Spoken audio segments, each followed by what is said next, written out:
আসসালামু আলাইকুম সুপ্রিয় দর্শক, আশা করি সকলে ভালো আছেন। প্রিয় দর্শক, যে ভর্তাটা দেখতে পাচ্ছেন সবজির ফেলে দেওয়া অংশ, আপনি এই ভর্তাটা যদি করে খাওয়ান তাহলে সবাই কিন্তু তাজ্জব হয়ে যাবে। তো সবাইকে তাজ্জব করে দেওয়ার জন্য এই ভর্তাটা কিন্তু আপনি করে নিতে পারেন। আমি পাশের এক আপা আমাকে এসে বলছে যে তরকারির এই অংশটা ফেলে দিচ্ছেন। তো আমি বলছি হ্যাঁ ফেলে দিচ্ছি।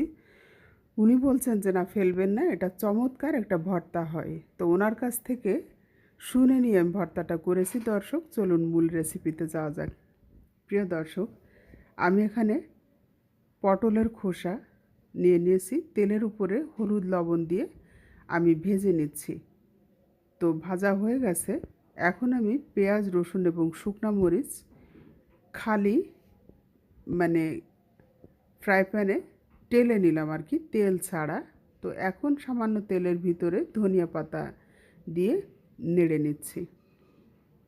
তো হয়ে গেছে, এখানে আমি সমস্ত উপকরণ ঢেলে দিলাম, দিয়ে একসঙ্গে আবার একটু ভেজে নেব। তো আমার ভাজা হয়ে গেছে, এখন আমি ব্লেন্ড করে নেব দর্শক। তো শেষ পর্যন্ত একটু দেখুন, তাহলে এই দুর্দান্ত স্বাদের ভর্তাটা আপনারা করে নিতে পারবেন। এখন আমি ব্লেন্ড করে নিচ্ছি। তো ব্লেন্ড করা আমার হয়ে গেছে, ভর্তাটাও আমার রেডি হয়ে গেছে। দর্শক দেখতে পাচ্ছেন, প্রত্যেকেই অবাক হয়ে যাবে, এত দুর্দান্ত ভর্তা আর হয় না। তো এই ছিল আজকের আয়োজন। দর্শক ভালো থাকবেন সবাই, আল্লাহ হাফেজ।